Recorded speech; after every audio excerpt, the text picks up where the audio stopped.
¿Cómo está formado la pared celular de las bacterias?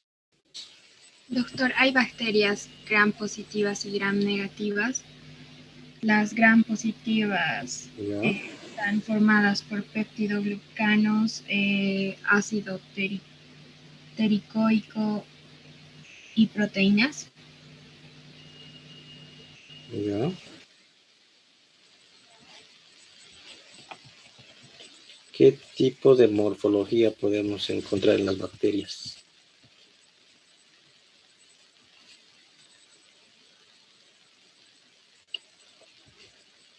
A ver, Rilda.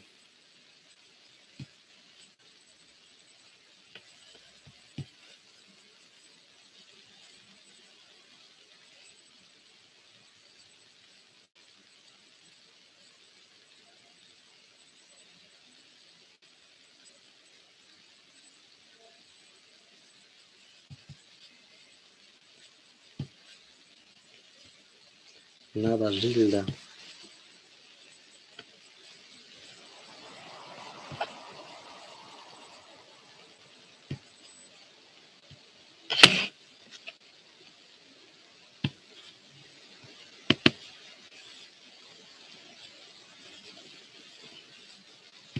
Ya. Vamos a avanzar un poco y luego van a ir a estudiar fisiología. Están pensando más en fisiología, ¿verdad? Por el día de mañana. Entonces avanzaremos un poco y luego disponen de su tiempo, ¿está bien? Bacterias. Las bacterias en realidad obviamente son muy pequeñas, por eso se la observa al microscopio, pero tienen un gran impacto en nuestro mundo, ya que son causantes de varias enfermedades. Sin embargo, hay bacterias saprófitas, ¿no? Que son benéficas, obviamente, cuando no invaden otros tejidos. Por ejemplo, en el intestino nos van a beneficiar en la descomposición de alimentos y la biofermentación, síntesis de algunas vitaminas, por ejemplo, vitamina K, y también nos van a servir como antibióticos, es decir, que algunas bacterias van a impedir que otras patógenas no crezcan. Por ejemplo, Escherichia coli en el intestino es saprófito, ¿sí? Sin embargo, si ingresa vía urinaria, por ejemplo, causará infecciones o a partes blandas también, ¿sí? Muchas de las bacterias se las utiliza también en la industria, por ejemplo, en la fabricación de yogur, ¿ok?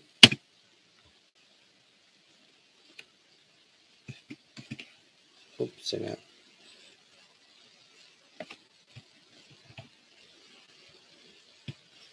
se me colgó la diapositiva. Hola.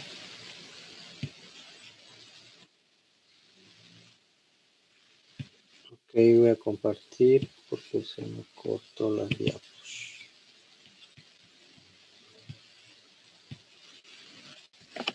Ve, ¿no? Ya. Tienen algunas características, lo que habíamos dicho que en la naturaleza corresponde al reino de las procariotas, que quiere decir que no tienen núcleo, carecen de núcleo, ¿sí?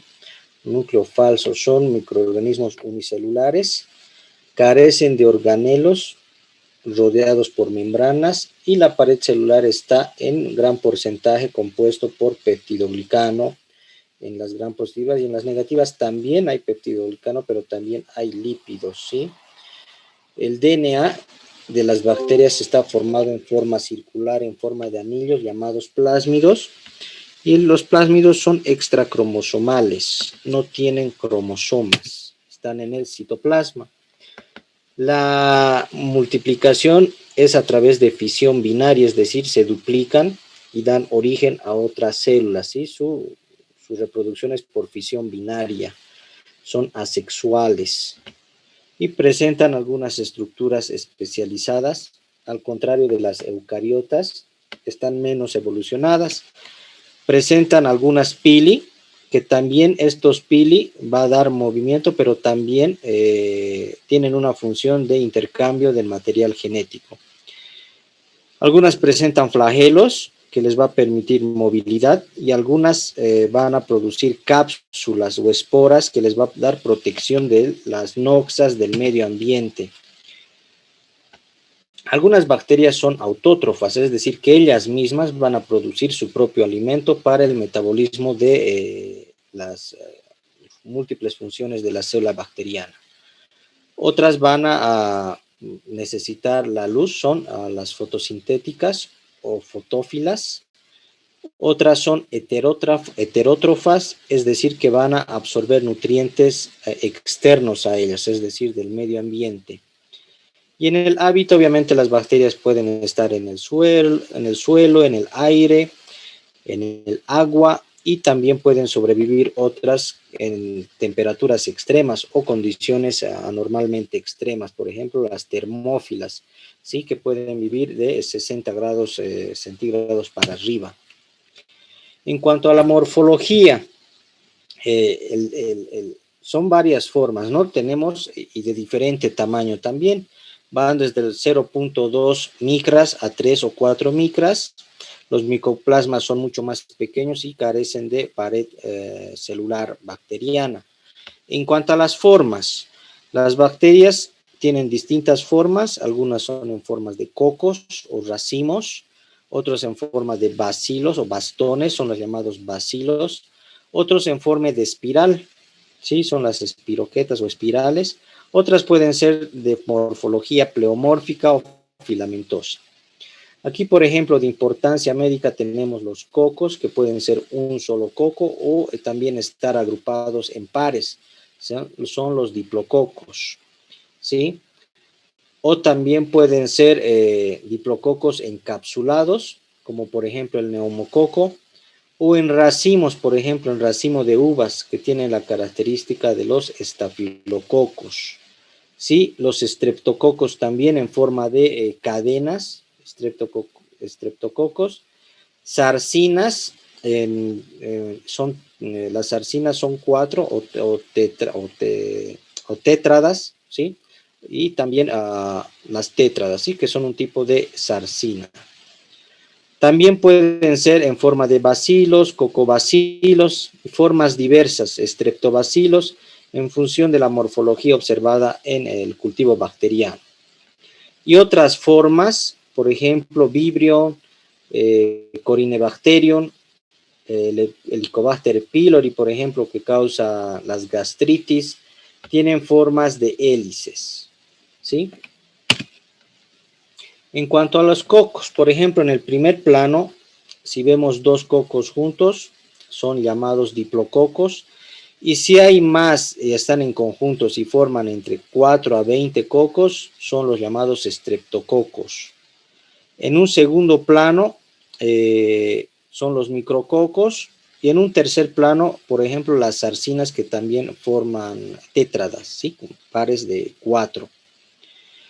Y varios planos tenemos los estafilococos, que forman morfología de racimo de uvas. Aquí los estafilococos. Y los bacilos también pueden formar parejas.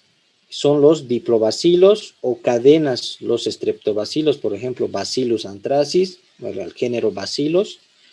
Y también pueden ser empalizados, ¿sí? Como por ejemplo tenemos aquí Corynebacterium. O también bacilos curvos, que es en el caso de Vibrio cólera, por ejemplo, que ha causado igual una epidemia en la década de los años 90. En cuanto a los espirales, tenemos, por ejemplo, a Treponema pallidum, que causa la sífilis, ¿sí? Son espirilos rígidos.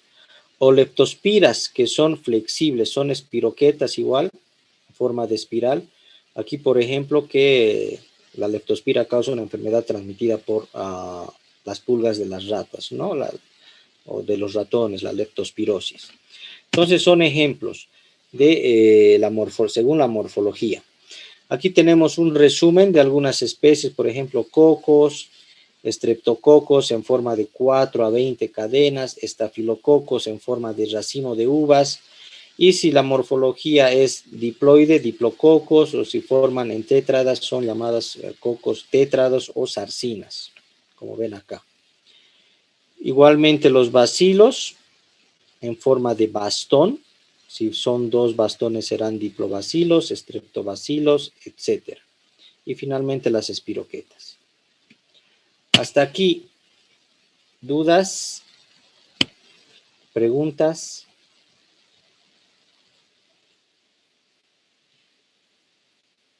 Ya, como decía a los de prácticas, bueno, ahorita está su mente en fisiología, por lo veo.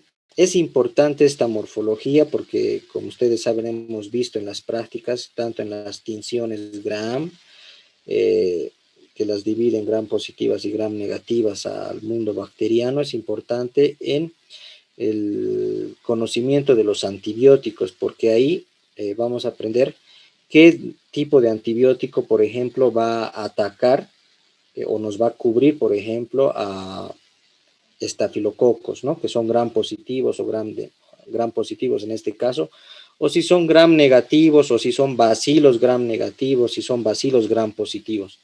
Entonces, esa es la importancia de la morfología bacteriana y obviamente tienen que ya estar metiéndose a su cabeza de la morfología e independencia de qué morfología, si es gram positivo, si es coco gram positivo, si es bacilo gram negativo, entonces qué antibiótico le hará efecto o cubrirá a un determinado germen.